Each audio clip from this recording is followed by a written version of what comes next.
Bueno, a nombre de Revista Heterodoxia, le damos la más cordial bienvenida a nuestro tercer foro virtual, jamás un webinar, sobre un tema que hemos sido testigos cada día adquiere mayor consideración en el debate público. Y nos referimos al retorno, y digo entre comillas porque siempre ha estado ahí, de la cuestión de las clases sociales en Chile.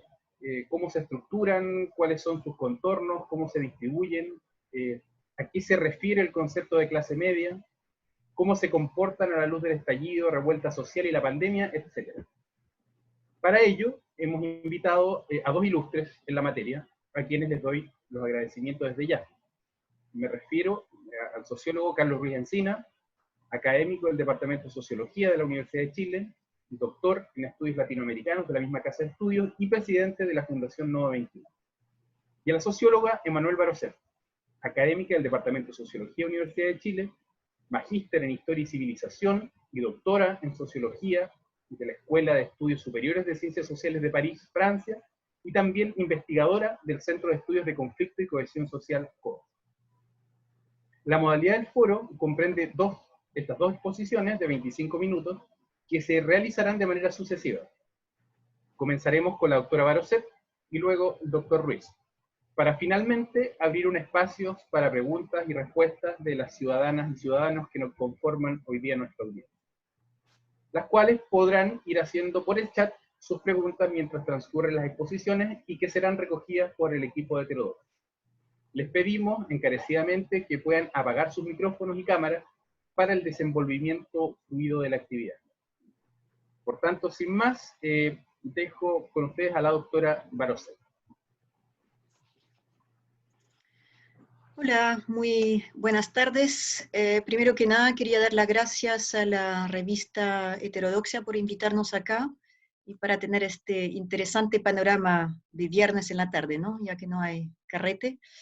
Así que muchas gracias por el espacio, también un gusto, y supongo que Carlos lo comparte, sacar un poco estos temas de nuestra facultad, porque claro, nosotros debatimos infinitamente de estas cosas, pero de repente para que interese a la gente fuera de nuestros espacios sociológicos parece que se necesita un estallido de una pandemia, así que bueno, espero que no nos caiga otra desgracia encima más adelante, pero de verdad un gusto conversar acá, bueno, de estos temas con Carlos hace rato que los trabajamos y nos conocemos lo suficiente como para, esperamos ofrecerles una visión de esto sin ser demasiado académicos y para poder dialogar con el momento que estamos viviendo, particularmente con los desafíos que la crisis significa en términos de políticas públicas. Bueno, aprovecho para saludar a algunos nombres, caras que yo veo acá y que conozco, y también un saludo a todos los que no había visto hasta el momento. Bueno, Fabián, tú avisarás de los tiempos. A nosotros nos hicieron llegar 4 preguntas, así que voy a contestar de forma, espero, breve y descriptiva primero. Tenemos también una conversación previa con Carlos de que quizá yo enfatice más algunos elementos descriptivos y que él podría avanzar también, bueno, además de contestar las mismas preguntas, pero de avanzar también sobre temas de conflicto social, relación entre crisis y estructura. Así que vamos a ver cómo se da la cosa. Bueno, la primera pregunta que nos hicieron llegar Beatriz y Fabián es la siguiente: hacer un breve balance sobre el concepto de clases sociales y su relevancia. Así que voy a intentar hacer una pregunta más, una respuesta más enfocada en por qué este concepto se ha vuelto relevante desde el estallido y ahora en pandemia, y sobre todo porque ustedes saben que el debate está que arde, sobre todo debido al plan de clase media que se lanzó esta semana con un éxito no solamente limitado, sino que una explosión de parte de la coalición, para que dimensionemos la importancia que este tipo de temas o las propuestas sociales que se hacen a distintos grupos puede tener en términos de impacto. Entonces, bueno, un breve balance sobre el concepto de clases sociales. Seguramente muchos de ustedes saben que es un concepto ya muy antiguo, que en realidad nace después del mundo feudal, cuando se buscó una forma de describir la sociedad que ya no fuese solo una sociedad de estamentos, sino una sociedad más fluida, donde el lugar donde uno nace teóricamente no influye en el lugar donde uno puede desenvolverse como adulto. El tema es que este concepto ha sido desafiado en los últimos años, en las últimas décadas, porque si partimos de una definición, la siguiente, que es una mezcla de la tradición marxista y la tradición weberiana, podríamos decir que la clase social es un conjunto de personas cuya posición en la sociedad están definidas por un lado, si poseen o no medios de producción, que obviamente esto es un poco más difuso hoy en día que en la época de Marx, pero que nos sigue sirviendo completamente hoy en día, y de manera un poco más difusa la posición que las personas tienen en el mercado laboral. Y eso define grupos y define destinos conjuntos, como diría Weber. Entonces las clases sociales son grupos, efectivamente, más o menos numerosos, tienen que ser numerosos, si no un grupo de 10 personas no es difícil que conforme una clase. De hecho, en sociología en general, para describir la sociedad se usa entre 5 y 12 clases sociales, podríamos decir. Tienen que ser grupos suficientes como para, en términos numéricos, representar como conjuntos importantes de la sociedad. Este concepto ha sido ultra vigente en América Latina, lo ha sido en todo el planeta, pero en algunas partes, particularmente en el norte, ha tendido a perder un poco de su centralidad para leer la sociedad desde los años 80, ¿no? Particularmente cuando a partir de los 70 empieza a ser desafiado por categorías feministas, ¿no? Que solían decir que la clase social no explica el trabajo no reproductivo, por los estudios postcoloniales que decían que el obrero blanco no representa la posición de muchas personas marginadas alrededor del mundo, y posteriormente vinieron otros estudios que se llamó el giro colonial, cultural, donde se empezó a decir que debido a la transformación de los sistemas burocráticos, el desarrollo de la educación, empezaron a ser más importantes los estilos de vida de la clase social.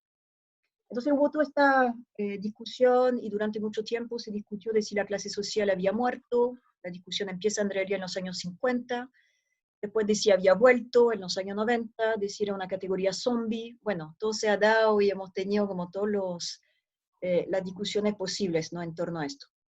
La gracia es que desde los años 80 también, como empieza a volver una élite a nivel internacional, enriquecida por la desregularización financiera, se vuelve a preguntar por la acumulación de la riqueza en las partes más altas de la sociedad. Y esto es global, esto está presente en Chile también, y a partir del momento en que nos damos cuenta, por ejemplo, que la pobreza es muy difícil de eliminar o muy difícil de bajar, no tanto porque nos invierta, ha habido mucha inversión en Chile pública, no es que tampoco que los pobres no quieran salir de la pobreza, ¿no?, como muchas veces se ha estigmatizado, sino que hay una acumulación de la riqueza en la parte más alta de la sociedad. Ahí va a volver a reaparecer el concepto de clase social. Yo considero que para América Latina siempre ha sido, no ha perdido vigencia el concepto, porque vivimos aquí en sociedades muy desiguales. Entonces, claro, en sociedades más mesocráticas, o donde se han tomado más peso para asuntos feministas, de disidencia sexual, de racismo, y claro, y la sociedad está más achatada hacia el medio, claro, otras categorías podían desafiar la clase social. Pero acá, a pesar de la mayor relevancia de todas esas otras categorías, yo creo que en la comunidad sociológica, por lo menos, hemos tendido a considerar que es una categoría importante. Y bueno, ahí eso nos lleva a la famosa categoría de clases medias, que es un lío, en general lo sabemos, porque aquí particularmente en Chile, sobre temas de políticas sociales y políticas, bueno, políticas económicas en general, los sociólogos hemos perdido bastante terreno desde la dictadura, y muchas veces la política social se ha desarrollado en torno a categorías más bien económicas. Ustedes conocen todos los famosos deciles de ingreso, o los quintiles de ingresos, según cuál sea la forma más o menos micro-macro que uno tome de la distribución de los ingresos en Chile. Y eso nos ha llevado a considerar, si queremos definir la clase media, que son entre los deciles 3 a 8, 4 a 7, bueno, esto es una discusión, y es una categoría muy que se resbala, perdón, tengo algunos problemas aún con el castellano, porque en el fondo, para el caso de Chile, fuera de las nomenclaturas de los economistas y por ingresos, no hay ninguna nomenclatura sociológica que se haya impuesto en Chile. De hecho, la que más conocen en general las personas es la de la economía o la del marketing, el famoso ABC1, C2, C3, D, E, que uno sabe cuál es el ABC1, pero pocas veces sabe que llega hasta el de los pobres. Entonces eso significa que esos grupos del medio, nadie sabe muy bien quiénes son, y hay varios problemas ahí. Según el Banco Mundial, quienes son clase media son quienes no son ricos ni pobres. Entonces, si sacamos el 20% de pobres que hay en Chile, según, bueno, pre-estallido y pre-pandemia, porque eso aumentó ahora, si consideramos que el 20% de la población es pobre, que es la medición oficial del gobierno de Chile, según una medición multidimensional, y sacamos el 10% más rico, nos queda el 70% de la población que está ahí en el medio. Y efectivamente mucha gente en Chile se autoidentifica, por lo menos antes del estallido y antes de la pandemia, como clase media. El problema es que tenemos un término clase media, es decir, que refiere a una nomenclatura de clases, pero en una sociedad donde en general esa definición se hace por ingresos. Entonces tenemos una inconsistencia ahí, y es muy distinto de otros países donde hay nomenclaturas de clase que usan no solamente los gobiernos, sino que las oficinas de estadística e incluso los sindicatos, ¿no? Que es el caso, por ejemplo, de Francia y hasta cierto punto en el caso inglés. Por lo tanto, claro, hay mucha dificultad en esa definición aquí, y con 30 años de crecimiento económico, desde el 90 hasta más o menos el 2014, cuando empieza la desaceleración, efectivamente para un país que parecía próspero, desigual, claro, con frutos del desarrollo que no se repartían bien en la sociedad, pero había esa idea de que Chile estaba progresando. Entonces, claro, es práctico, valorizante, decir que uno es clase media para decir que no es pobre y que no es rico. Entonces, la relevancia de la clase media, yo creo que en sociología, hace bastante tiempo, incluso en economía o incluso en antropología social, hace mucho tiempo que decimos que, claro, ha bajado la pobreza en Chile, desde el 45% al final de la dictadura a más o menos el 20% en los últimos años. Fantástico, muy pocos países en América Latina lo han logrado, y hay que aplaudir porque Chile ha tenido 30 años de un crecimiento económico, muy desigual, por cierto, pero es algo que pocos países en la región han logrado. El problema, y creo que mucho lo hemos dicho durante mucho tiempo, es que los grupos que emergen de la pobreza no pasan mecánicamente a ser clase media, ¿ya? Y eso, como les decía, tiene muchas explicaciones. El Banco Mundial usa esa medición de que si uno no es rico ni pobre, entonces es clase media, pero gran parte de ese grupo que emergió de la pobreza hemos considerado que es altamente vulnerable y que podía caer de nuevo en la pobreza en caso de un choque económico externo. Volví a revisar el texto ya de hace más de 10 años, cuando con el equipo con el cual trabajo, por ejemplo, Oscar McClure, de la Universidad de los Lagos, María Luisa Méndez de la PUC, colegas de mi departamento, cuando hemos tenido conversaciones, Vicente Pinoza de la USAC, la verdad que todos en general solíamos decir que el grupo que sale de la pobreza no se consolida clase media, sino que es un grupo altamente vulnerable, y que podía bajar de nuevo de su estatus fundamentalmente porque era un grupo altamente endeudado. Gran parte del consumo se financiaba mediante deuda. Pienso en los trabajos, por ejemplo, de Alejandro Marambio, que trabajó muchísimo sobre los niveles de endeudamiento de todos esos sectores del medio, mostrando que el endeudamiento era muy alto y que por lo tanto la mejora del estatus no era consolidado. Y después, si pensamos en los trabajos, por ejemplo, de Katia Araujo, lo que se ha demostrado es que en los 3 últimos años, y bueno, también eso explica el estallido, es que con la desaceleración a partir del 2014, cuando empieza a bajar el cobre a nivel internacional, el precio del cobre, que la China empieza a comprar menos, posteriormente viene la guerra comercial entre Estados Unidos y China, y Chile, como bien lo sabemos, está ahí, digamos, como una variable de ajuste en el mercado internacional.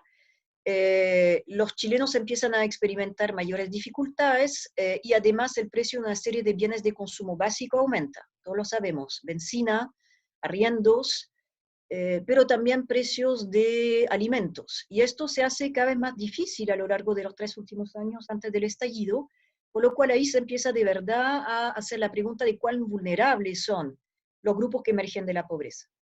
Entonces, sobre esta pregunta de cómo se distribuyen las clases sociales en Chile, yo podría decir que, claro, 20% de pobres, después un 40% de lo que en estricto rigor son lo que llamaríamos desde la sociología sectores trabajadores, ¿no? Lo que los ingleses llaman con orgullo la working class, es decir, grupos que son trabajadores, y claro que en el caso inglés podrían ser menos vulnerables porque hay un aparato de protección social más fuerte, pero según categorías sociológicas consideramos en general que no son clase media porque la clase media es un grupo más consolidado. En el imaginario también es un grupo más consolidado, ¿no? Es el imaginario de la casa pagada, del autito pagado, salvo que para el caso de Chile todo ese gran grupo que emergió de la pobreza, todo esto lo tiene a crédito, con la posibilidad de perderlo ya desde antes del estallido, a raíz de una enfermedad familiar, a raíz de la pérdida del empleo o a raíz de llegar a la jubilación.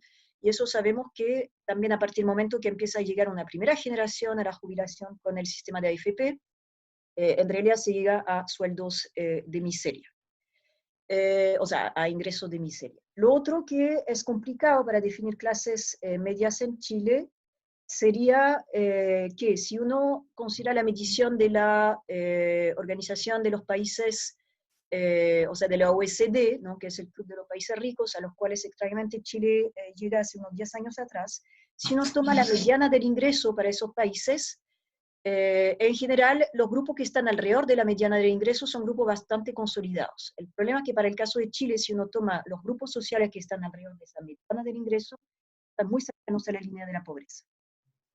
Entonces, de nuevo, en caso de shock, si no hay un aparato de protección social que ayude, caen. Y venían ya muy fragilizados, como les señalaba. Entonces, 20% de pobres, 40% de esos sectores trabajadores vulnerables, y después, ¿qué nos queda? Bueno, ya llegamos a 20 más 40, estamos en 60, sacamos el 10% de los más ricos, y en realidad nos quedaría un grupo de un 30% de clase media más consolidada.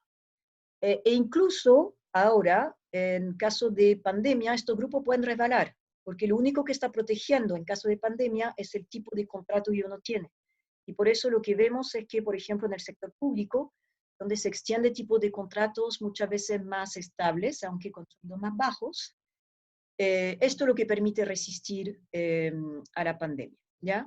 Así que la relevancia de las clases medias en Chile hoy en día depende de dónde uno pone el foco. Si efectivamente uno considera que son el 70% de la sociedad, que es la forma en que el gobierno lo ha medido, sería un grupo muy, muy, muy irrelevante. El tema es que Chile no es un país de clase media, eso lo sabíamos, basta con salir a los barrios, recorrer Chile, salir del cono de alta afluencia, como se dice hoy en día, para darse cuenta que Chile es un país de trabajadores, no de clase media, ¿ya? Veamos cuál es la visión que tiene Carlos al respecto, porque tiene además una visión más completa desde el punto de vista histórico que la mía. Entonces, sobre las preguntas también que me hicieron, o sea, que nos hicieron Beatriz y Fabián, ¿qué efectos ha tenido el estallido social y la pandemia en hacer evidente la precariedad de las condiciones de vida actuales para cada una de las clases sociales? Bueno, como les decía, claro, está todo el debate, ¿no?, de por qué no supimos prever el estallido. En realidad, claro, el nivel de violencia del estallido no lo supimos prever, pero sí hace muchísimo tiempo que está documentado el malestar. Si partimos con el informe del PNUD de 1998, malestar.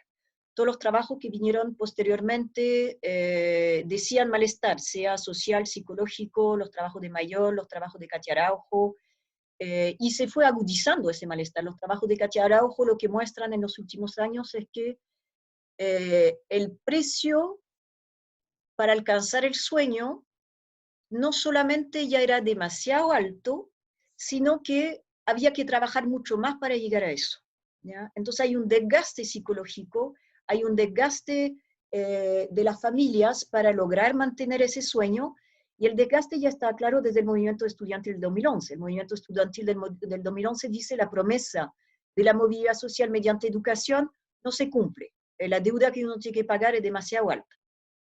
Después, el ingreso al mercado laboral no es tal como nos han dicho. Quienes fuimos a universidades no selectivas estamos en puestos de trabajo no autónomos, mal pagados, muchas veces en algo que no estudiamos. Pero todo esto se vivía como un sufrimiento psicológico privado y familiar privado. Lo que muestra el estallido es que no es un sufrimiento personal, sino que hay una condición estructural que hace que el precio es cada vez más alto y la promesa cada vez más inalcanzable para las familias chilenas. Y el problema es que las demandas que se ponen sobre la mesa, porque además no hay que olvidar tampoco que la demanda de No Más AFP data de 2013-2014, entonces no se cumple la promesa educacional, 2013-2014 no se cumple la promesa del sistema de protección social, y más encima, con la pandemia no se cumple la promesa de la protección de salud, que por lo demás todos los que están en el sistema de salud público sabían perfectamente que no se cumplía. Entonces, ¿qué nos muestra el estallido social y la pandemia? El estallido social nos muestra el hastío y nos muestra el abismo entre una élite que no logra escuchar y la población que siente que las promesas del modelo, que ya habían sido muy descritas antes, ya internalizan que en realidad hay que plantearlas y si no se escucha fuera de la violencia, bueno, con violencia será. Y la pandemia lo que instala en realidad una reflexión ya más profunda, lo vemos estos días, la discusión sobre el 10% de la AFP no es sobre cuánto esto va a ayudar a las familias a paliar la crisis. La disputa es sobre el fin al sistema de la AFP. Nadie espera, supongo, que el dinero que se pueda retirar efectivamente logre sacar a las familias del problema en el cual están ahora con la pandemia. Lo que se ve con la pandemia es que el sistema de protección social en Chile funcionaba con dos condiciones: crecimiento económico y que las familias tuvieran empleo. En el fondo fue la propuesta de crecimiento económico desde los años 90 que apostaba a políticas pro inclusión social y pro crecimiento económico. Y la inclusión en el mercado laboral se hizo fundamentalmente con la inclusión de las mujeres en el mercado laboral como segundo empleo, que era la forma de salir de la pobreza, ¿ya? Salvo que sabemos que, además de que el valor del trabajo en Chile es muy bajo, con todo lo que se ha visibilizado, que en realidad los trabajadores están en promedio alrededor de 400.000 pesos mensuales, es aún más bajo para las mujeres. Y la pandemia, lo que nosotros hemos escuchado con Oscar McClure, en los grupos focales que hemos hecho en Puerto Montt y en Santiago, hicimos en agosto, antes de todo el descalabro, porque estábamos explorando marcadores simbólicos de la desigualdad, en qué se fija la gente cuando mira al otro la primera vez que lo ve, en qué se fija y cómo ubica al otro socialmente. Decidimos después del estallido rehacer los mismos focus con las mismas personas en Santiago y Puerto Montt y decidimos hacerlo virtual ahora en pandemia. Y claro, lo que vimos es que las primeras que pierden el empleo en los sectores bajos, trabajadores, o incluso medios, son las mujeres, porque tienen que replegarse al hogar para cuidar a los niños, que ya no se puede dejar con los abuelos, y además se cierra el sistema de cuidado de la infancia. O sea, las mujeres pierden el trabajo porque las despiden o porque los cuidados familiares obligan a eso. Y los varones, si los hay en la casa, que hay que recordar también que hay muchos jefaturas de hogar femeninas, también pueden ver sus ingresos que bajan. Hemos entrevistado, por ejemplo, en nuestros grupos a dentistas que se encuentran sin trabajo de un día para otro, artesanos que trabajaban para empresas y que tienen que empezar a trabajar particular, gente que trabajaba como manipulador de alimentos en colegios, los colegios cierran, se encuentran sin trabajo, entonces se reinventan, ¿no? Según la narrativa chilena, reinventarse y de la cultura del sacrificio. Pero efectivamente lo que se ha demostrado con los paquetes de ayuda del gobierno es que no había nada diseñado para apoyar a distintos grupos sociales fuera de un periodo de crecimiento y fuera del empleo. Ya estamos viendo la dificultad que tiene el gobierno para diseñar sistemas eficientes. Obviamente acá la pandemia está durando mucho más tiempo que en los países europeos, que ya tenían, por ejemplo, aparatos de protección social más universales, que pudieran hacer transferencias mucho más generales y sin tanta parafernalia en términos de entrega de cajas para réditos electorales. Pero acá el gobierno ha tenido que diseñar políticas que no existían antes, además con criterios bastante poco claros. Es decir, hemos escuchado ahora el reclamo de la gente que dice, a ver, a mí las políticas que han diseñado para los pobres y para las clases medias no me sirven porque yo estoy en el tramo de 400.000 pesos. Nada de lo que se ha propuesto hasta el momento me sirve, ¿ya? Así que los efectos que ha tenido la pandemia particularmente ha sido revelar precariedad que ya conocíamos, algo que dejaron de ser precariedad y pasan a ser de nuevo situación de pobreza y de hambre. Sobre la última pregunta que hicieron, que son qué efecto produciría la crisis actual en la estructura de clases a largo plazo, y con eso voy a cerrar porque estoy llegando al límite de mi tiempo. A ver, yo no hago futurología, muy lamentablemente no tengo una bola de cristal, y lo que hemos observado de la experiencia de los países que entraron a la pandemia y están saliendo de la pandemia, es que muchas de las predicciones que se hicieron en el peor momento de la pandemia no se cumplen a la salida de la pandemia. No sé, las cifras de China ahora que volvió a crecer muy rápidamente, no lo sabemos. Depende obviamente mucho de la capacidad que tenga el Estado de distribuir beneficios. Sabemos que la China es un Estado que tiene mucha capacidad de emplear a mucha gente, que no tiene el Estado chileno. En los países europeos también es muy difícil comparar. Además, la pandemia en esos países, el encierro ha durado 2 o 3 meses, acá vamos hacia el 5.º mes. Entonces, los estragos pueden ser mucho más complejos, además aquí estamos en invierno. Entonces, hay muchos factores que agregan a la gravedad de la crisis. En estudios de estructura social en general, hay poca variación de un año para otro, por mucho que haya una crisis muy fuerte. La posición estructural de las personas no se altera tan fuertemente en el tiempo porque no tomamos solamente en consideración los ingresos o la capacidad de consumo, sino que la posición ocupacional. En sociología, las escalas de clases sociales que usamos, en general usan la ocupación de la persona, el tipo de contrato que tiene, si es supervisado en el trabajo o si supervisa. Entonces, al estar mucho más vinculado a la ocupación, es mucho menos volátil que los ingresos. No significa que mucha gente no pierda el empleo o lo pase peor en este momento, pero de ahí a que en el mediano plazo su posición estructural cambie, no sé, no me atrevo por ahora a decir cosas. Lo que sí sabemos es que todos los famosos grupos de clase media, ese 40% que nosotros siempre consideramos que era altamente vulnerable, puede caer en la pobreza hoy en día, eso sí. Porque no hay un aparato que proteja a esos grupos y porque no hay una legitimidad del sistema de transferencias universales. Ustedes recordarán parte del grito de los políticos de decir que las transferencias en el fondo lo que fomentan es asistencialismo, cuando en realidad en tiempos de pandemia no hay mejor política que transferencias directas a las familias.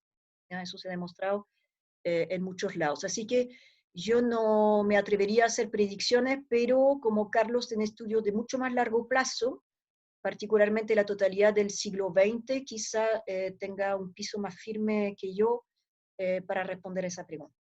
Muchas gracias. Muchas gracias, doctor Emanuel. Así que ahora dejo con el doctor Carlos Ruiz. Buenas noches ya. Buenas noches. A ver si me puedo hacer cargo de lo que comenta Emanuel. Primero les agradezco mucho la invitación. Quisiera señalar algo que quizás no es tan obvio, y es que se nos invita a reflexionar desde la revista Heterodoxia sobre la relación entre clases sociales y crisis. Y eso de alguna manera vuelve o nos devuelve algo que no es tan evidente, creo que por ahí lo mencionó Manuel al principio, que es a la posibilidad de volver a comprender la política como proceso social y también la economía como proceso social. Hay una buena literatura por ahí, de hecho precisamente francesa, Rosan Ballon, por ahí, Fitoussi, otros alegaban ya en los años 90 que la política se había desociologizado y se tendía a constituir como una especie de interpretación de suma de racionalidades sencillamente individuales que se movilizaban, tal cual como también se tiende a explicar la economía, digamos. Y miren, estamos de vuelta a estos asuntos. Entonces me parece que no es menor señalar ese punto, digamos, de inicio. Yo lo he planteado, lo planteo en un libro reciente, justo que se publicó al inicio de la pandemia, digamos, que es respecto a una interpretación sobre el octubre chileno, digamos, que básicamente lo que se trata es del estallido de un nuevo pueblo, porque sobre todo tiene que ver con que lo que estalla es una nueva estructura social. Tenemos un sistema, si ustedes quieren, o un modelo neoliberal, que ya prácticamente va a cumplir medio siglo en Chile, si lo asumimos desde el debut y el control que establece los Chicago Boys arriba de la Junta Militar, que es básicamente el año 75, después que desplazan a los neodesarrollistas de Fernando Leni, etc., y se hacen del control, y desde el año 75 se inicia un ciclo ininterrumpido, avanzado, muy profundo, de desarrollo neoliberal, que prácticamente ya va para el medio siglo. Y eso da lugar a una transformación entonces de todo el entramado de clases y grupos sociales, si ustedes quieren, a la geografía, al paisaje social. Y por lo tanto va generando nuevas posiciones, de alguna manera, que se van constituyendo en nuevas bases de acción social, y que me parece a mí, o es lo que he postulado, que es lo que termina de explotar ya sencillamente en octubre, que venía, también lo mencionó Emanuel antes, yo creo que avanzando por rincones particulares, digamos, y a veces ni siquiera tan rincones, digamos. El 2006, el 2011, el 2007 los subcontratistas, los movimientos socioambientales contra los sistemas extractivistas, etcétera, por una serie de elementos, y también los movimientos de libertades individuales, en fin. Entonces se empieza a configurar un nuevo tipo de individuo, digamos, y lo que tendríamos ahora en este rato es más bien un proceso de formación de clases y de conflicto, que me parece a mí que es distinto al que conocimos, por lo menos en gran parte del siglo XX. Con esa idea me quiero mover. Lo que tenemos en la dictadura, digamos, es un proceso muy, muy intenso de desarticulación de actores y de grupos sociales, si ustedes quieren, tradicionales. Sobre todo me refiero a esa vieja clase media desarrollista, que más que pequeños propietarios eran sobre todo asalariados profesionales del Estado, por ejemplo, que encabezaban los viejos servicios públicos y las viejas empresas públicas, aquella clase obrera industrial, es decir, donde mayormente el trabajo era de un obrero industrial, lo que le dicen el blue collar, digamos, o sea, el trabajo de overall, digamos, que tampoco hoy es predominante. El viejo campesinado, de alguna manera, que se empieza a ajustar recién con una reforma agraria que recién también ahora cumple 50 años, pero básicamente durante todo el siglo XX está todavía mantenida esa estructura latifundista, que hoy el campo está organizado en otros términos capitalistas, muy distinto a aquello. Y también ese viejo empresariado industrial, digamos, de esas empresas textiles, de la línea blanca, etcétera, de todo eso prácticamente es arrasado. Todo eso prácticamente es arrasado, y sobre todo dentro de eso yo destacaría dos categorías que son fundamentales, que es esa clase media desarrollista y esa clase obrera industrial, que eran las grandes bases sociales de sustentación de los proyectos políticos de aquella época. Y eran también las condiciones socioculturales con las cuales se tendía a configurarle un sistema de interpretaciones y de significados, digamos, al desarrollo de la urbanización, a la expansión de las comunicaciones, de la educación, etc. Es decir, que tenían un peso sociocultural a esas dos categorías muy fuerte en la sociedad chilena. Y de alguna manera son arrasadas por los procesos de desindustrialización, de privatización, etc., por todo el trauma neoliberal que se inicia en la segunda mitad de los 70, se acelera en la segunda mitad de los 80, digamos, ¿no?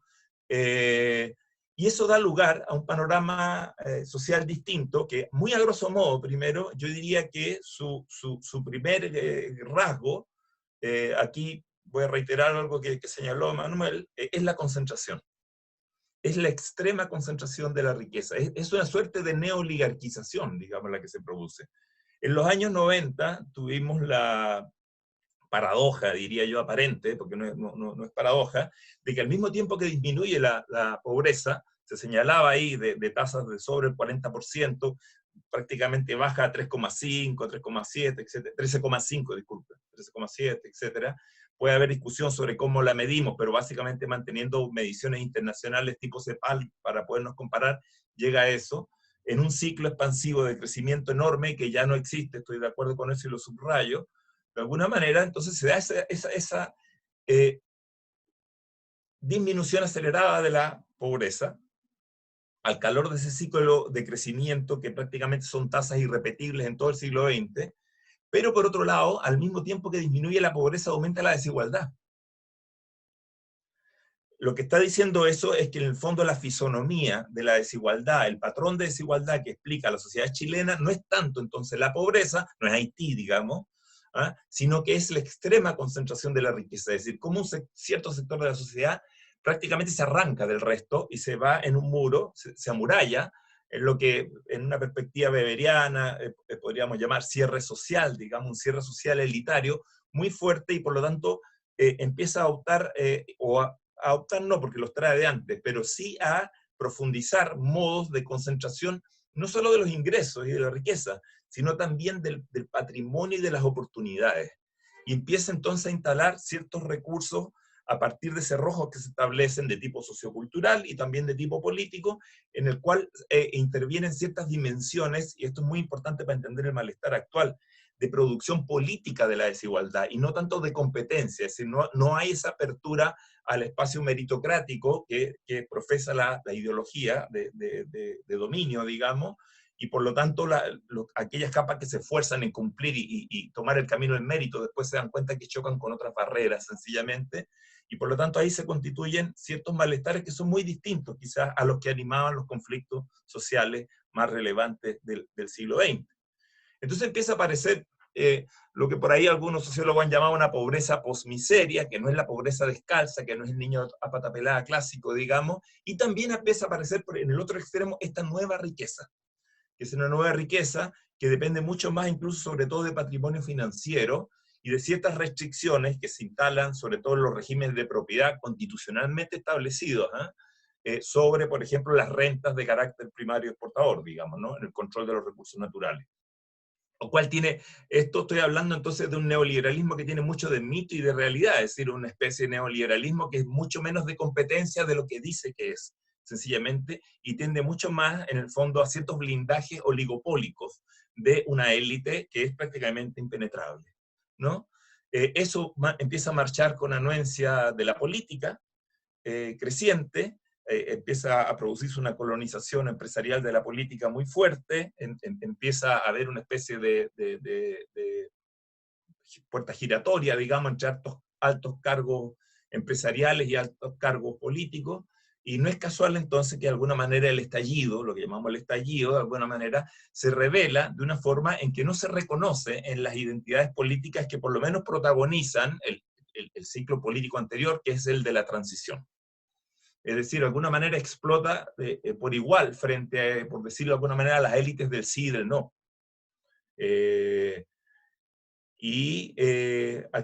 Aquí es donde yo digo que hay que distinguir dos ciclos de privatización que se establecen en la experiencia histórica chilena para poder comprender el conflicto actual y que no se producen por igual, por ejemplo, en el resto de América Latina, ni se pueden extrapolar a nivel universal. El primero es más o menos común, que tiene que ver sobre todo con la privatización de las grandes empresas estatales, Entel, la línea aérea, etcétera, la compañía Cerros del Pacífico, etcétera, las telefónicas. Pero el segundo, que se inicia sobre todo ya en los años 80, el año 81, con las ISAPRE, con las AFP, con la Ley General de Universidades, con la municipalización de la educación, etc., es la privatización de los viejos servicios públicos. Y eso empieza a involucrar un problema distinto, porque empieza a involucrar en el fondo una privatización de las condiciones de reproducción de la vida cotidiana, de una manera muy distinta. Este segundo ciclo, esta segunda forma de privatización no es común ni alcanza esa profundidad en el resto de América Latina. No alcanza en Brasil, en Argentina, ni siquiera en Perú, etc. Algunos modelos empiezan a tratar de seguir el modelo chileno, como el modelo peruano, pero todavía no alcanzan, digamos, todo eso que... Y eso empieza a correr no solo en la etapa dictatorial, sino que también en la etapa democrática, de alguna manera donde ya el aumento del gasto social estatal no va en función de reconstruir la vieja política de protección estatal, ni los viejos servicios públicos, sino que va sobre todo en licitar. Ese aumento del gasto social va en función de licitar a privados la atención de esos viejos servicios sociales. Entonces se traslada con el plan auge enormes fondos estatales, sencillamente que terminan en el subsidio de la ganancia de clínicas privadas, que no es casual que alcanzan una talla de verdaderos hospitales, ya no son las antiguas clínicas. La gratuidad en educación superior, eso lo sabemos perfectamente en la Chile, no viene a reconstruir la vieja oferta pública de educación ni superior, ni básica, ni media, sino que sencillamente subsidia a oferentes privados, digamos. De hecho, el último ciclo de gratuidad terminó mayormente en la Universidad Autónoma, que es del actual canciller de Piñera, en fin. Eso es decir, son vouchers que se generan con recursos estatales para transferir y por lo tanto subsidiar cierta acumulación privada, lo cual en el fondo entonces estimula o sigue manteniendo, alimentando una tendencia a la concentración muy fuerte del ingreso, pero ahora también por vía política. No es casual que este estallido entonces se genera sin bandera de partidos, sin oradores,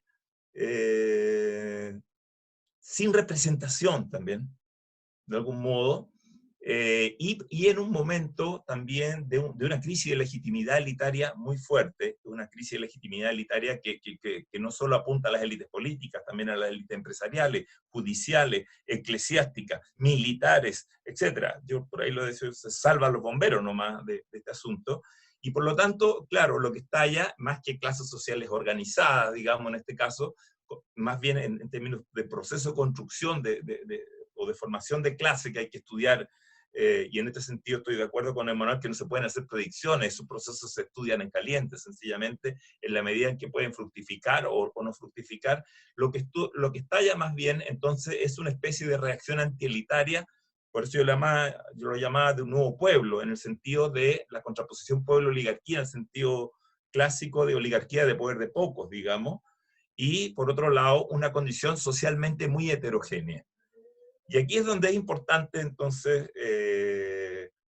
introducir, yo creo que hay un dilema que habría, ya lo tocaba Emmanuel y además está mucho en la literatura de todos los colegas, etcétera, que se dedican a esto, es la dificultad de calce, la dificultad de transportar mecánicamente las categorías de tipos de clase que nosotros estábamos acostumbrados a utilizar, nosotros digo, no nosotros en persona, porque no habíamos nacido, pero que se utilizaban a mediados del siglo XX, digamos, para llegar y trasladarlas ahora.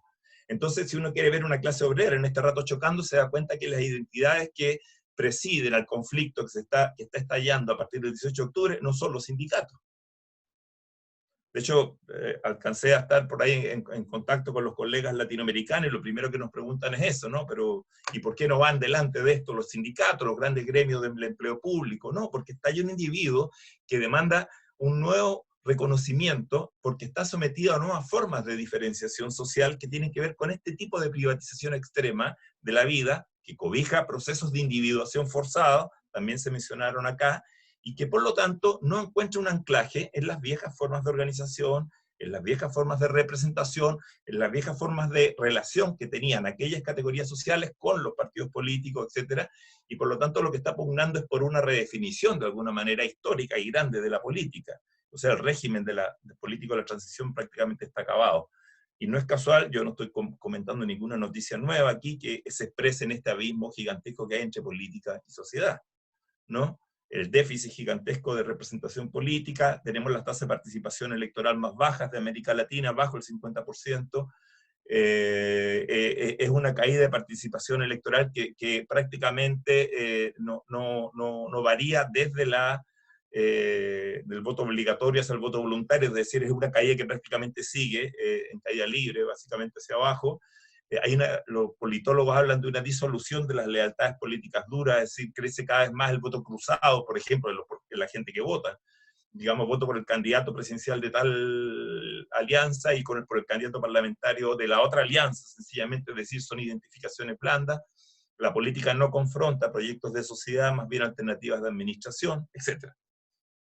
Pero todo eso dificulta una representación social clara de las diferencias sociales en el proceso político, y por lo tanto lo que hay es una constricción a la representación de ciertos tipos de intereses sociales, sobre todo los que están orgánicamente más vinculados a estas nuevas formas de diferenciación social que instaló esta última fase de expansión neoliberal. Porque las viejas diferencias sociales que daban lugar a los viejos agrupamientos sociales, básicamente tienen un proceso más largo de institucionalización, de reconocimiento, incluso hasta en las estadísticas oficiales, pero también de algún modo de una especie de procesamiento legítimo de ese tipo de conflictividad. En cambio, estas nuevas formas de diferenciación social que aparecen a partir de esta privatización extrema de la reproducción social, de las condiciones de vida. Esta idea de construir mercancías en zonas de la vida donde no existía, pasar por una calle ahora es una mercancía y te cobran un tag, ¿no? Algo que nuestros abuelos jamás hubiesen soñado, digamos, así como quizás nuestros nietos van a tener que pagar por sentarse en una plaza. Algo que a nosotros nos parecería raro, sencillamente porque van a construir una ideología que diga que el Estado no sabe y las municipalidades no pueden administrar las plazas, y lo más eficiente para administrar una plaza y mantenerla limpia y qué sé yo, y la seguridad, etcétera, van a ser ciertas cuestiones privadas, y ahí vamos a tener un tag, no sé, me imagino que ya a esa altura un chip instalado que nos va a llegar la cuenta a final de mes nomás, ¿no? O nos va a descontar así automáticamente la cuenta corriente, no sé. ¿Ah? Pero también tiene que ver con los servicios, como decía, de educación, de protección social, los servicios sanitarios, etcétera. Y la indiferenciación política que se establece entre eso hace poco. Otro de los clivajes que se caen en la posibilidad de que estos sectores sociales adquieran o no las viejas identidades políticas en forma de agrupación, es la vieja tensión que también es muy propia del conflicto entre el sí y el no, que es entre Estado y mercado, digamos.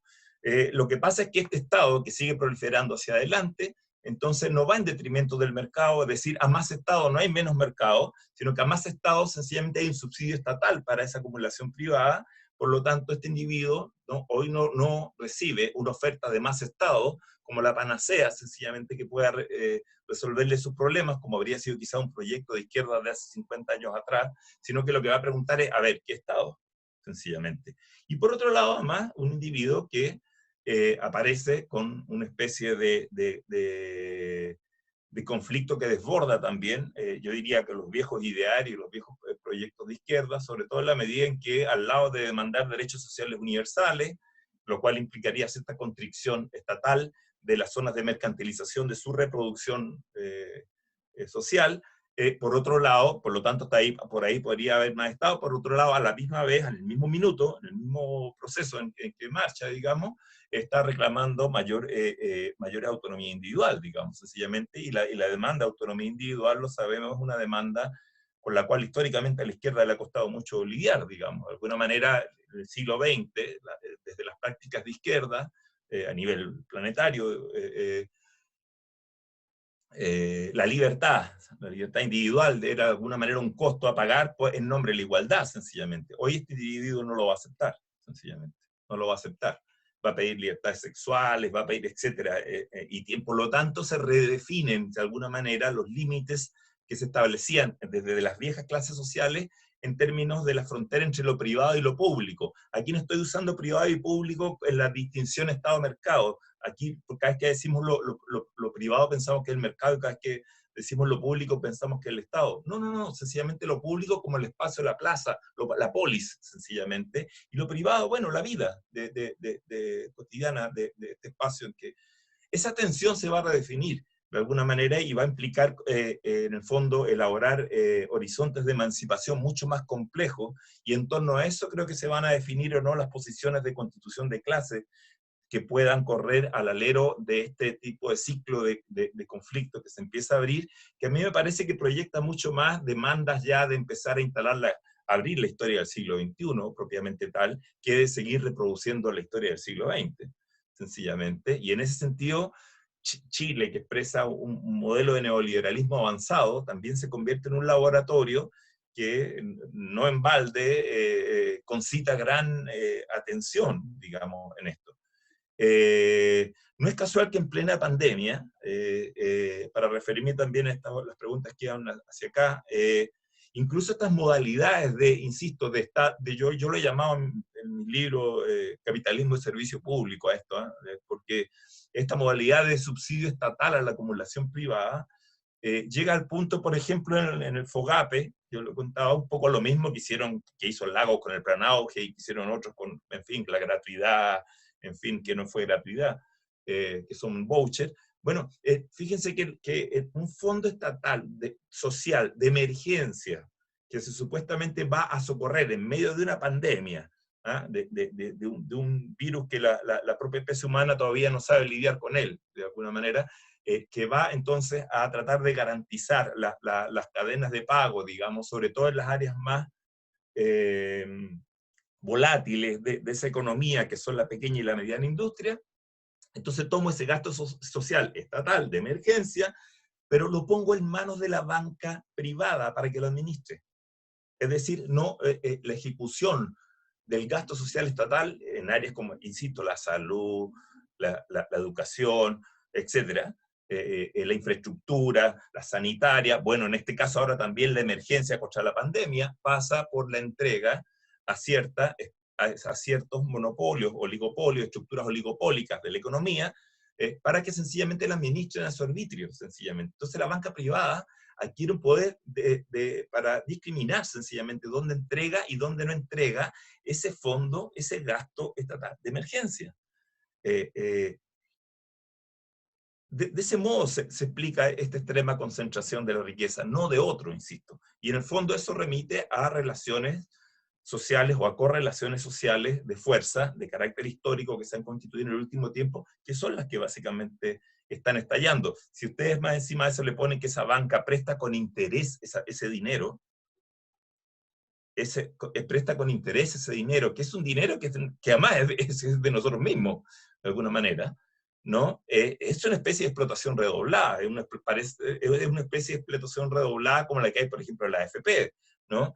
La AFP básicamente, aparte de lo que era la plusvalía clásica, de que a uno ya no le llega porque se la sacan antes de pagarle, después también es una especie de salario diferido con pensiones de los trabajadores, más encima después muchas veces esos depósitos de pensiones se pueden invertir en las propias instituciones financieras que le prestan plata a los propios trabajadores, sencillamente. O sea, entre comillas, te prestan plata, ¿no? Entonces, ¿qué es lo que pasa? Se produce un nivel de exacción, ¿no? Prácticamente de apropiación de la capacidad de trabajo ajeno por vías de constricción política, porque estamos obligados a cotizarles, etcétera, etcétera, que producen esta extrema acumulación de la riqueza que llega a una de las peores tasas de la OECD.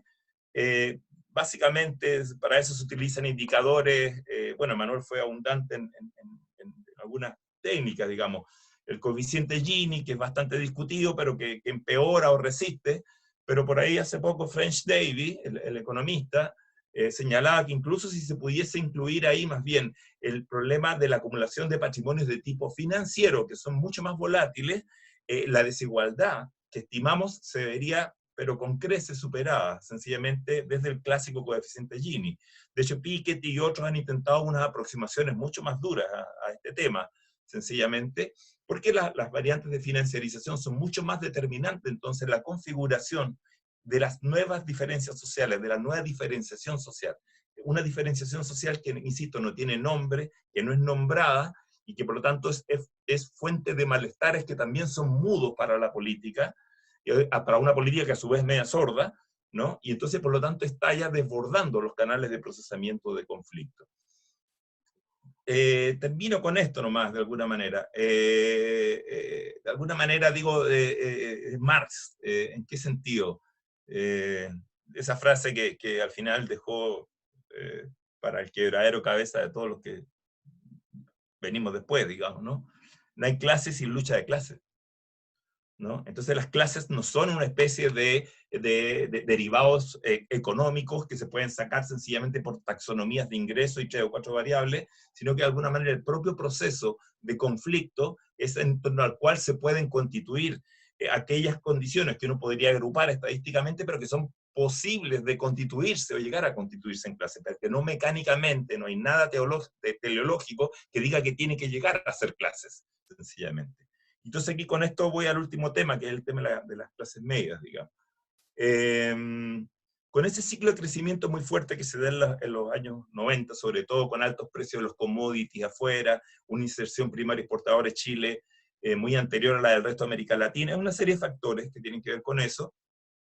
No es el caso ahora entrar en eso, básicamente se produce un ascenso de ingresos, y por otro lado, también por las vías del crédito, pero yo diría que un ascenso incluso más allá del crédito, de ingresos en la población, y se empieza estalla prácticamente algo que se había empezado a diseñar ya desde la Ley General de Universidades del año 81, pero que la verdad que estalla con los gobiernos civiles, que es la expansión descontrolada, sencillamente desregulada, absolutamente mercantilizada de la educación superior, Llegamos hoy a un país que tiene un poco más de 1.400.000 estudiantes en la educación superior, un país que está alrededor de los 19 millones de habitantes, es decir, es una proporción que no tiene sentido desde ningún punto de vista, con muy distintas calidades y muy distintas condiciones a lo que se accede con eso, y entonces ahí aparece una condición profesional, esto me interesa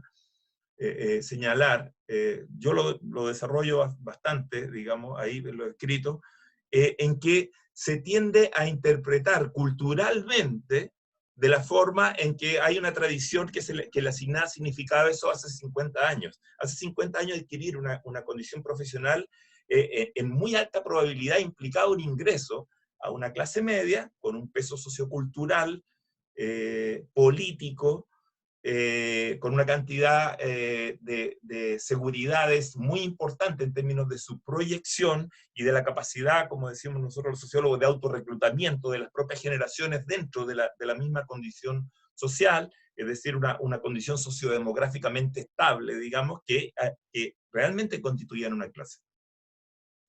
Hoy, al contrario, en esta expansión mercantilizada y diversa, de una segmentación muy fuerte de la educación superior, que genera profesionales y técnicos para muy distintos y segmentados mercados de trabajo, con muy distintas escalas de ingreso, con sistemas muy volátiles de rotación laboral y de posiciones sociales, también lo mencionaba recién Manuel, en las cuales son muy débiles y que se enferma alguien sencillamente y uno puede caer 2, 3, 4 deciles sencillamente en términos de ingreso. Entonces, ¿qué es lo que pasa? Se traslada aquella expectativa de incorporación de clase que va detrás de la certificación profesional obtenida a una situación de 50 o un poco más años atrás, sencillamente a esta situación. Y ese tipo de expectativas es lo único que redundan en frustración. Entonces lo que explota el 18 de octubre no es solamente la pobreza, sino que explota además este nuevo engendro neoliberal, esta condición compleja, esta zona gris, mal llamada clase media, que lo que cobija en términos profesionales es una serie de nuevas diferencias sociales al interior de lo que antes era una condición y era una capa mucho más homogénea. Uno con mucha más probabilidad, insisto, hace 60, 70 años decía profesional y, ya, listo, yo no lo podía ubicar más o menos en algo, sin conocerlo, perfecto. Hoy no tiene ninguna de esas condiciones. Y por el contrario, entonces, en función de eso empiezan a aparecer una serie de elementos de diferenciación dentro de esas capas, que básicamente el puro registro de decir explotaron la cantidad explotó en Chile la cantidad de clases medias, etcétera, disculpen, de capas profesionales, etcétera, nos lleva entonces a una discusión de que somos un país de clase media y por lo tanto de oasis. Ese oasis estalla porque esa clase media no está en clase media sencillamente, y ahí terminamos entonces en el patético, no lo vimos venir, ¿no? Sencillamente, pero no lo vimos venir porque no bajaban las ventanas de los autos y sacaban la cabeza para afuera a mirar lo que estaba pasando hace ya mucho rato en esta transformación tan profunda, tan fuerte, tan intensa de la geografía social del paisaje social chileno. Gracias, me quedo hasta aquí. Está bueno. Muchas gracias, Manuel, muchas gracias, Carlos. Ahora vamos a dar paso al espacio de preguntas. Vamos a comenzar una primera ronda de tres preguntas, y bueno, y vamos viendo de acuerdo a cómo se desenvuelvan las respuestas y los tiempos, si es que nos da para una ronda más.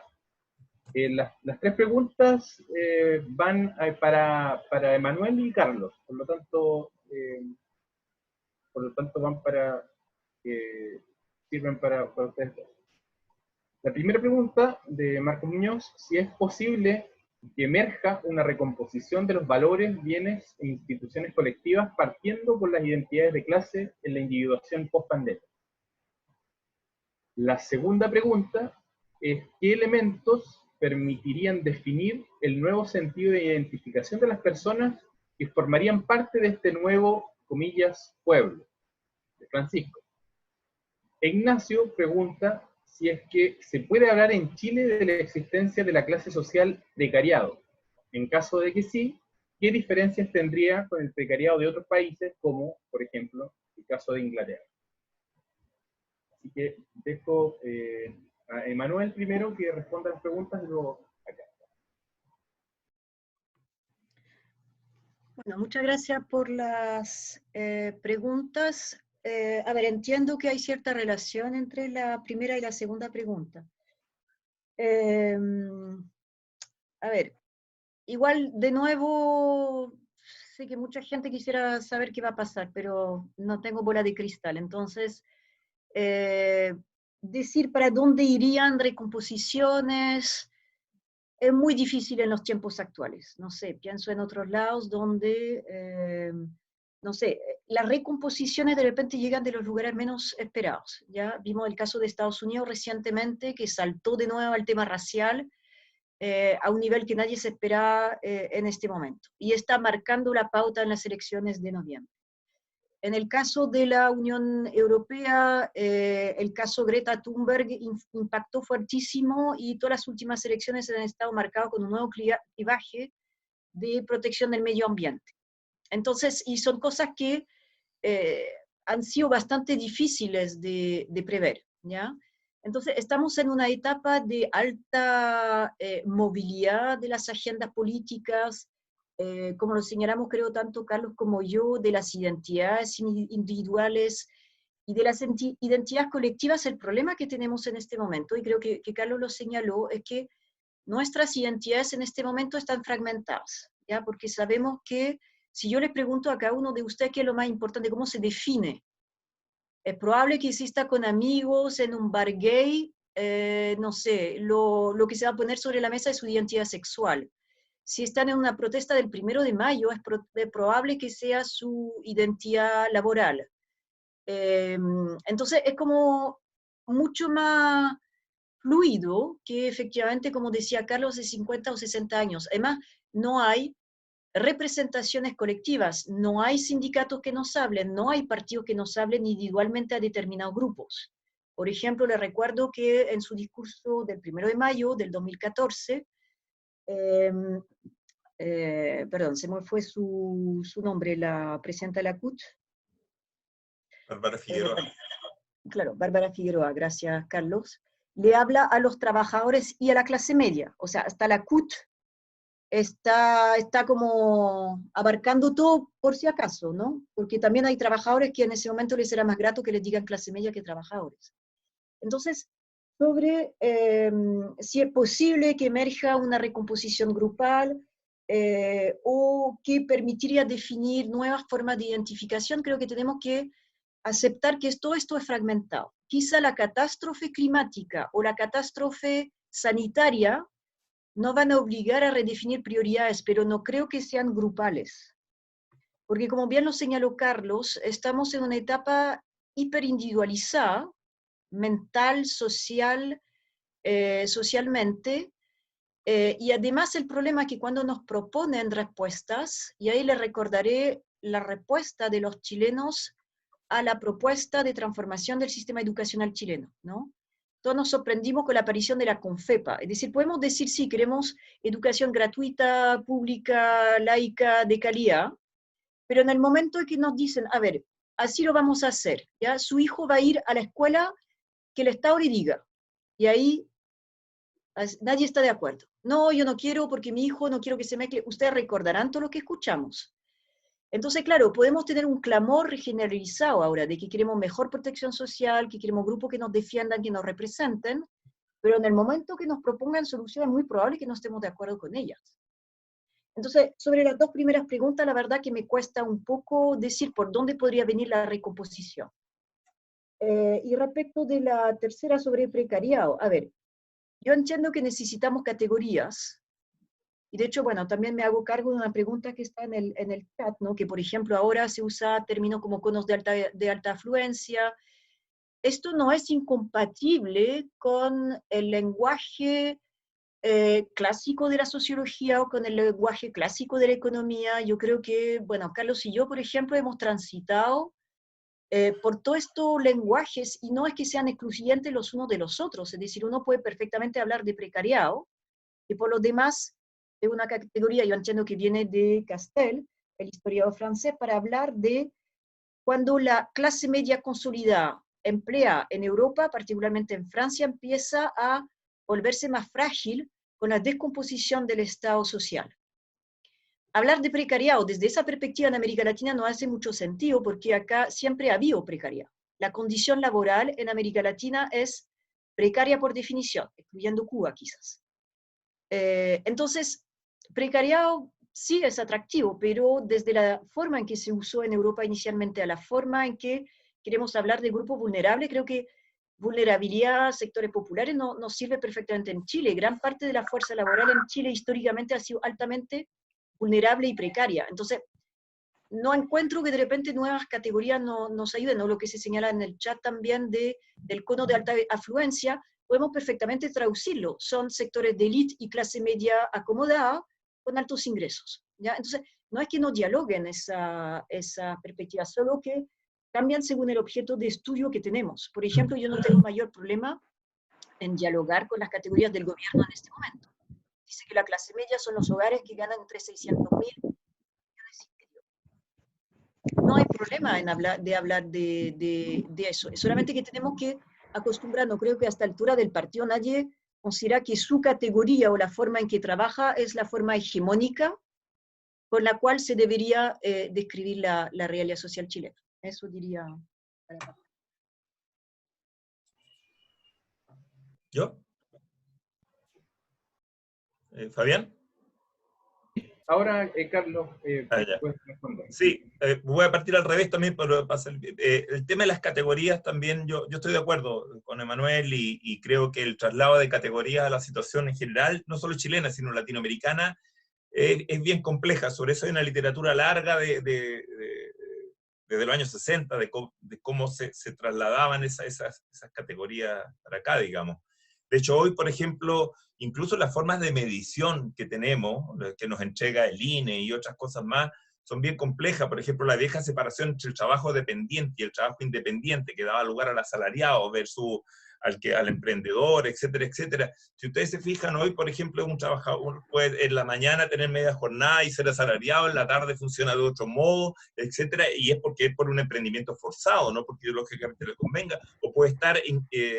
entonces, ¿qué es uno o lo otro? Los trabajadores dependientes son cada vez más independientes, los independientes son cada vez más dependientes. Entonces, todo ese tipo de morfología del trabajo va cambiando muy fuertemente. Yo diría que con la desregulación extrema del trabajo ocurre otra cosa, digamos, que yo lo reclamaba la otra vez, bueno, en una conversación con la Katia Araujo, digamos, que no lo recoge, me parece, que yo le llamo una deslocalización espacial y temporal del trabajo, en que sale de la oficina y sale de la jornada que estaba establecido y se expande completamente sobre la vida cotidiana, invadiendo la vida privada, sencillamente. Entonces, se trabaja en cualquier minuto y en cualquier lugar, sencillamente, ¿no? Las captadoras que tienen que andar sacando a gente de una AFP para trasladarlas a otra y ganarse una comisión, o de una ISAPRE para otra, pueden estar atendiendo a gente el domingo en el almuerzo familiar, etcétera, etcétera. Y después el problema es que cuando responden la encuesta no contestan que en ese momento estaban trabajando, no lo consideran como tiempo trabajado, porque todavía lo naturalizan como tiempo sencillamente privado.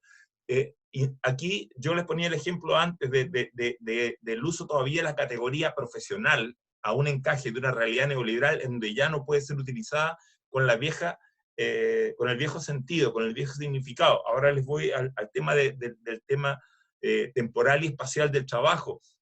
Es decir, hay un desequilibrio muy fuerte todavía entre estructura y cultura, por decirlo de alguna manera, en que todavía se siguen nombrando, mientras los procesos sociales no generan una forma de apropiación todavía de esta nueva realidad transformada por el giro neoliberal, de otro modo, con situaciones que todavía no la advierten completamente. Entonces ahí es medio complicado, digamos, reducir esto solamente a la precarización. Hay otros que han hablado de comunitariado, etcétera, etcétera. Yo creo que todos esos elementos entregan rasgos sugerentes, pero la verdad que de alguna manera todavía tenemos que terminar de armar acá un modelo de comprensión, insisto, de la peculiaridad que tenemos delante. Yo sería partidario más bien de esta idea. Y en ese sentido, más que resurgir identidades, yo insisto que resurgir nada. Yo creo que la vieja estructura social nos vuelve, a menos que alguien me diga que vamos a volver al viejo capitalismo industrial o a la vieja industrialización sustitutiva de importaciones. O sea, aquí hubo una transformación de las fuerzas productivas, y uno de los componentes fundamentales de las fuerzas productivas es la fuerza de trabajo. Una transformación en el sentido enorme.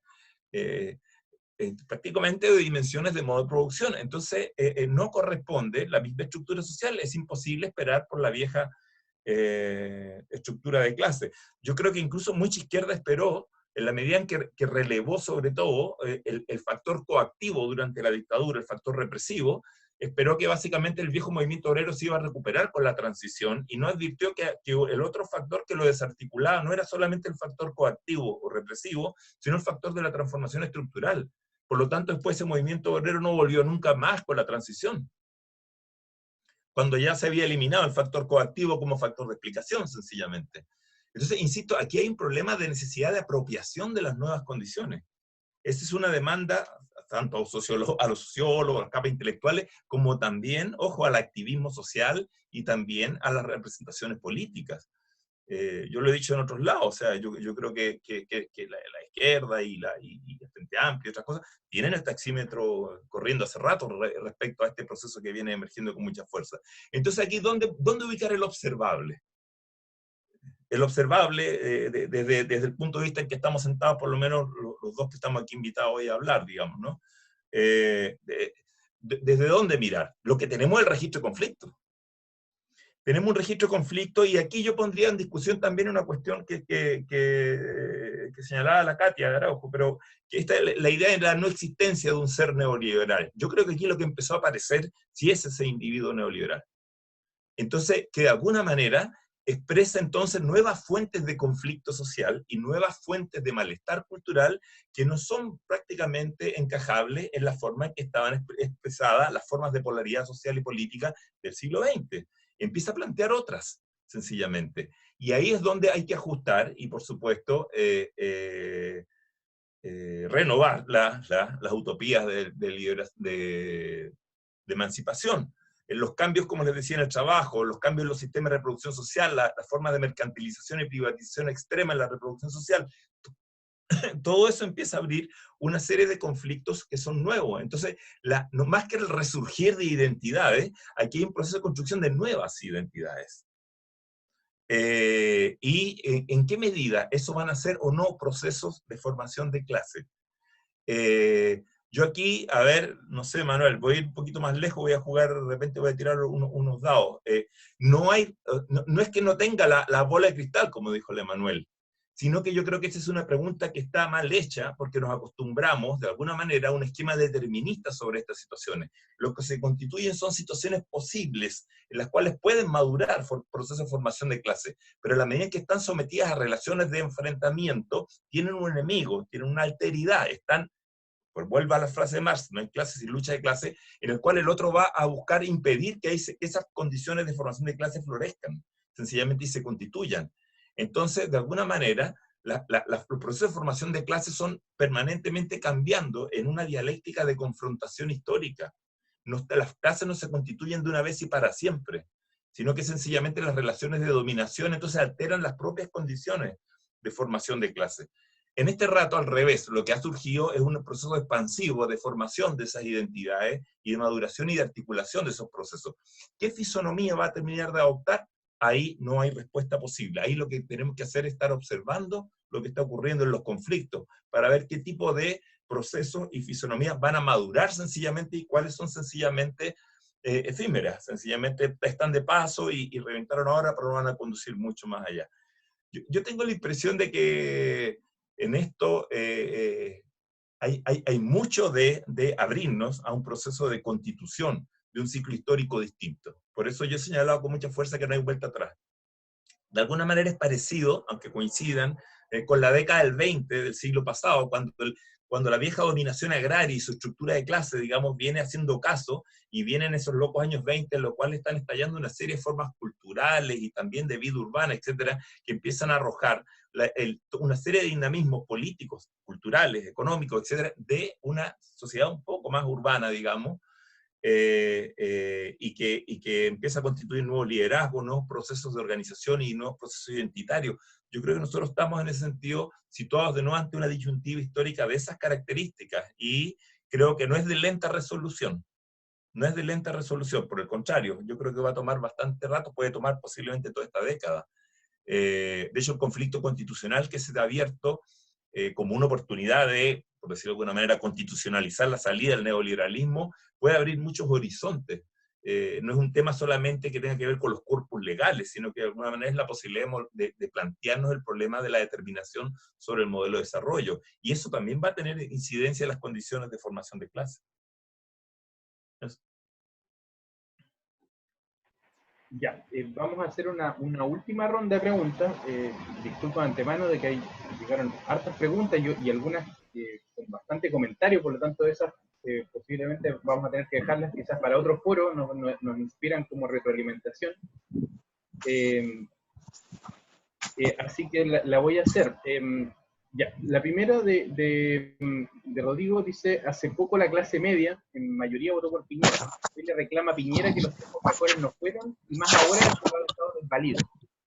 La clase media, ¿qué aspira? ¿Qué desea? ¿Emula a la clase alta como símbolo de lo que quieren? Como pregunta.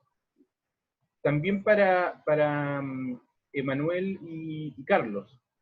¿Cómo se podría lidiar con la participación y actividad política de sectores de clase en condiciones de trabajo precarizado, con poco tiempo, y en el caso de las mujeres, que a la vez se ocupan del trabajo reproductivo? Otra pregunta, ¿cómo ven el tema de emprendedores, tal vez como autopercepción, y la relación que tiene con la precariedad, dado el énfasis discursivo que tuvo y las actuales transformaciones en la subjetividad de clases? Esta es de Vladia. Y la última, de Sonia, dice, el repliegue de las mujeres al espacio doméstico, ¿cómo afecta a las nuevas condiciones y representaciones políticas? Las libertades sexuales individuales trastocan la estructuración patriarcal de la diferencia sexual. Y con esas preguntas damos paso a las respuestas por Emanuel y Carlos. Así que, Emanuel, te dejo la palabra. Muy bien, muchas gracias. Con cada una de estas preguntas uno podría escribir un tratado, así que vamos a ver, voy a hacer igual que Carlos, voy a partir con la última pregunta. Sobre el tema del repliegue de las mujeres, sí, yo creo que uno de los balances a nivel global hasta el momento es que las grandes perjudicadas de la pandemia han sido las mujeres. ¿Ya? Yo creo que porque son primera línea, mal usado término, yo creo que se ha querido desnaturalizar el término primera línea política, no en el estallido, pero bueno, ahora se dice que son primera línea los personales de hospitales, escuelas, en la casa, en la educación, y ya la situación está mala antes de la pandemia y sabemos que ahora es peor, sin mencionar siquiera los temas de maltrato, y sabemos que en ese sentido la sociedad chilena es bastante violenta y que además el tema del cuidado descansa fundamentalmente en las mujeres. Así que sobre el repliegue de las mujeres, yo espero que sea un poco como la Primera Guerra Mundial, ¿no? Cuando las mujeres tuvieron que hacerse cargo de las tareas, después vino un momento de negociación, y sabemos que para el caso de Chile también era un tema olvidado. A mí siempre me llama la atención desde que llegué a Chile, es cómo avanzó la causa de la diversidad sexual y cómo quedaba estancada la causa de las mujeres, ¿no? Y recién vino el reventón en el 2018.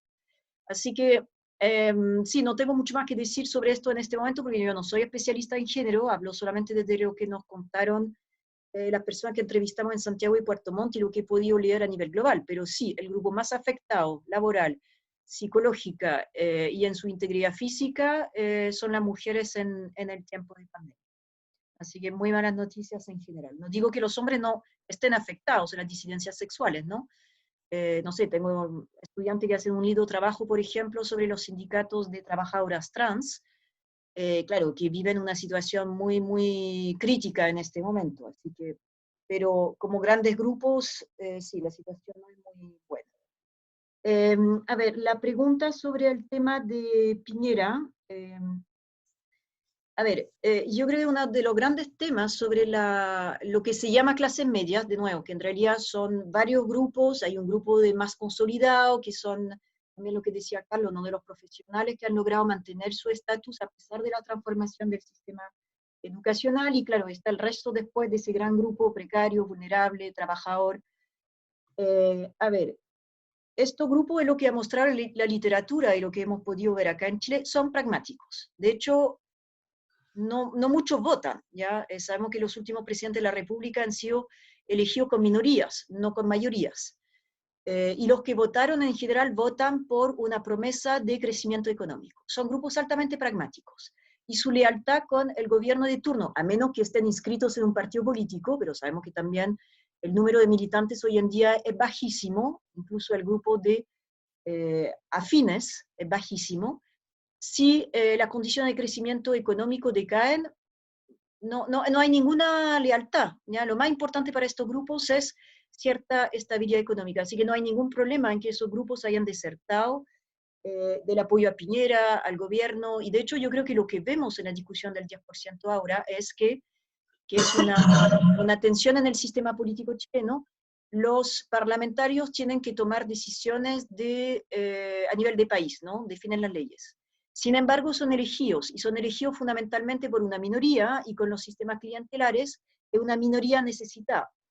Por lo tanto, tienen que rendir hoy en día ante su constituency, como dicen los ingleses, que son fundamentalmente grupos de adultos mayores y de sectores populares con los cuales tienen una relación clientelar. Podríamos excluir algunos grupos de partidos de los más recientes, pero los partidos tradicionales es la relación que tienen. Entonces, están en el gobierno, en el Parlamento, legislando para el bien del país y el equilibrio macroeconómico, pero en sus varios le reclaman a la gente que tiene hambre, que no tiene cómo calefaccionarse. Entonces, ahí estamos en ese abismo que también señalaba Carlos, entre una élite política parlamentaria que está desconectada de la realidad del país o que se relaciona con el país con un modo en general paternalista y asistencialista. Así que no es contradictorio que esos grandes sectores que se dicen de clase media o se reconozcan de clase media, pero que asumen hoy en día su precariedad, no tengan ningún tipo de lealtad en general con ningún gobierno en particular, mientras el gobierno asegure el crecimiento económico o asegure su posición, van a mantener su voto, pero es altamente volátil. Y lo dejo acá para no tomar demasiado tiempo, pero sé que dejé fuera 2 preguntas, mis disculpas, ojalá Carlos las pueda retomar. A ver, yo tomo, tratando de vincular las cosas también, porque es medio difícil. Voy a partir no lo tenía en ese orden, pero voy a partir por el final, donde quede Manuel. Yo partimos la base, por lo menos en la exposición, de que ese concepto de clases medias es inasible. Entonces, es difícil hacerse cargo de la pregunta de si las clases medias votaron por no sé quién, digamos, primero, después Piñera, pero, o sea, las clases medias no están teniendo ningún comportamiento político organizado y estable, primero porque no están tales clases medias. Yo creo que el neoliberalismo no produjo nuevas clases medias, el neoliberalismo no produjo nuevas clases medias y además destruyó las antiguas. Además destruyó la antigua, la clase media desarrollista, esa que estaba montada en el Estado, en la industrialización sustitutiva, etc. Entonces, en ese contexto muy difícil, insisto, muy inasible, esta zona gris de la sociedad, llegar y estamparle ese cartel. Es un cartel que yo, insisto, es que es mucho más ideológico y que a veces los economistas lo cortan en estratos de ingresos, sencillamente, pero los estratos no son clases. Así que... y un estrato uno lo puede cortar en 300.000 pesos, en 400.000 pesos, en 500.000 pesos, según el objetivo a lo que esté pensando, sencillamente. Entonces, si me interesa detectar qué tipo de mercados compran, qué tipo de marcas de vehículos, bueno, voy a buscar el corte en otro lugar, y ahí diré que entonces cómo establezco los cortes. Entonces, eso no tiene ninguna posibilidad de llamarse clase. Segundo, quiero insistir ahí también, insisto, en que no solo las posiciones sociales empiezan a ser volátiles en este mundo en que el trabajo adquiere esta fisonomía en la cual estábamos insistiendo antes, sino que además es un país que tiene un divorcio muy fuerte, una sociedad que tiene un divorcio muy fuerte con la política. Entonces ahora lo tomaría en otro sentido, les decía voto cruzado, baja participación electoral, etcétera, lejos la más baja de América Latina. Bueno, eso involucra la inexistencia, y esto es algo que los medios de comunicación nos confunden sistemáticamente, es la inexistencia de mayorías políticas sustantivas hace décadas en este país. El gobierno, ya, no va a ir a Piñera ahora, que ya está como de moda, ya está más machucado que sé yo. Ya, vamos a Bachelet 2. Bachelet 2 no fue ninguna mayoría política. Salió con el 24,6, 24,8% del electorado. Lo que pasa es que después te dicen que el 50 y tantos por ciento de los que votaron. Pero si tú cuentas a la posibilidad al electorado posible que no concurrió, sencillamente, entonces, y Piñera y Bachelet son menos del 4% de las preferencias posibles. Entonces, si a eso le estamos llamando que las clases medias votan por no sé quién, o sea, por favor, no. Entonces, no hay grandes mayorías políticas sostenidas. Lo que hay es un abismo entre sociedad y política. Por lo tanto, si no, bueno, puede que no estemos de acuerdo en eso, sencillamente. Pero no estemos buscando grandes bases sociales de sustentación de proyectos políticos, porque esas no existen. Y por el contrario, yo diría que la interpelación que vivimos de octubre en adelante es transversal en ese sentido. No hace distinciones. Por eso que tampoco tiene identidades o tiene una carencia de identidades. Y por eso, aquí me voy a meter en la otra pregunta, respecto al tema de la mujer. Por eso hay tanta demanda de reconocimiento, porque en el fondo, en esta sociedad empiezan a aparecer, insisto, nuevas diferenciaciones sociales, nuevas diferencias, nuevos modos de diferenciación en la sociedad que no tenían ese peso en los discursos culturales ni en los discursos políticos de hace 50, 60 años, sencillamente. Yo aquí creo paréntesis, que uno de los avances de elaboración y de formulación más interesantes que se empiezan a producir en esa línea, en la línea del problema del reconocimiento, es precisamente en el feminismo, en cierto feminismo. El feminismo es bastante amplio, lo sabemos, y contradictorio. Está bien, pero por lo menos yo diría que la línea de Nancy Fraser en sus discusiones con jóvenes y otras, donde está esa presión de los contenidos materiales, pero también del debate de los elementos de reconocimiento de este nuevo ser, que ahí es donde yo tengo, insisto, la diferencia con Araujo, digamos que sí existe, y que es el que empieza a aparecer con reconocimiento y que por lo tanto no es tan esa ambigüedad tan extrema, sino que sencillamente tiene una relación ontológica real con la situación de las nuevas formas de reproducción del capital en su manera neoliberal. Hay una suerte de ontología del ser en el sentido neoliberal. Me parece a mí que inaugura otra forma de alteridad y de confrontación con este régimen que no nos resulta completamente aprehensible con H entre medio, apropiable, digamos, desde, insisto, todavía la anteojera del siglo XX. Aquí estamos bajo una transformación capitalista muy intensa que significa empezar a leer también el mapa de clases sociales con otra arqueología instrumental, sencillamente. De lo contrario, vamos a seguir buscando algo que no va a volver a aparecer y nos vamos a estar todo el rato mirando con el espejo retrovisor. Entonces me parece que en ese sentido, muchos de los elementos que aparecen en torno, digamos, a la rebelión de la condición femenina, el trabajo invisibilizado, etcétera, tiene que ver mucho con eso. En una sociedad donde, paréntesis, también ya los viejos censos, el censo del 2002 ya lo había dicho, es el deterioro, es el decaimiento de la figura del viejo sustentador masculino, sencillamente en los sistemas de reproducción social y de reproducción material. Entonces, explotaron los hogares, por ejemplo, monoparentales, más rápido que las estadísticas estatales, porque estos son estados que no se ha puesto al día en la transformación social. Eso lo he estado sugiriendo, lo voy a terminar de enfatizar ahora, con sus instrumentos de medición y sus políticas, etcétera, que sigue trabajando para una sociedad pretérita. En cambio, quienes reaccionaron primero a la explosión de hogares monoparentales fueron las inmobiliarias. Las inmobiliarias inmediatamente empezaron a ofrecer otro tipo de modalidades de departamentos, otro tipo de cuestiones, etcétera, etcétera, porque se dieron cuenta que ahí había un mercado potencial, sencillamente. Y que tenía que relación justamente con esta idea del deterioro de la vieja figura del sustentador masculino, que no opera por igual a todas alturas, por supuesto, de la pirámide social, ¿no? Sencillamente, ¿no? Y por lo tanto, ¿qué es lo que pasa? Esto ha llevado a una transformación muy fuerte también de los modelos familiares, de los sistemas de autoridad en los cuales está acostumbrada a estructurarse, por ejemplo, la adolescencia y la niñez. Entonces, es un cambio cultural muy fuerte, que insisto que interpela muchas dimensiones de interpretación, donde los observables realmente van a tener que ser ensanchados radicalmente. Por lo tanto, esa es una interpelación que tenemos encima de las ciencias sociales en general, no solo, o sea, la pérdida de las viejas formas de identidad por el oficio, como dicen los antropólogos, también es un elemento enorme que se instala a partir de los sistemas de rotación laboral muy fuerte que existen hoy, digamos. Entonces, ya no está el viejito aquel que trabajaba 40, 50 años en una misma empresa, sencillamente, y que se levantaba a la misma hora y llegaba a la misma hora de vuelta a la casa, sencillamente. Eso ya no existe. Eso ya no existe, o sea, buscar un personaje de eso hay que buscarlo con detective y con arqueólogo, sencillamente. Porque está fuera, eso ya está fuera de la campana de Gauss, no aguanta aprehensión estadística. Por último, el tema del emprendimiento.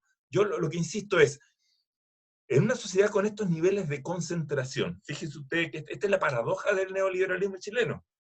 En una sociedad con estos niveles de concentración prácticamente no hay intersticio para el emprendimiento. 3 cadenas de farmacia manejan todo. Acuérdense lo que pasó con los pollos, con el papel confort, etcétera, ¿no? Hemos tenido una cantidad de crisis de carácter, de expresión de la situación oligopólica, que ya nos deja muy claro que básicamente las relaciones estrictamente de competencia en muchos ámbitos de la reproducción económica no existen. Entonces, mucho de lo que se llama a veces emprendedor son sencillamente subcontratistas que arrastran sectores pequeños de mano de obra y le dan servicio a grandes empresas.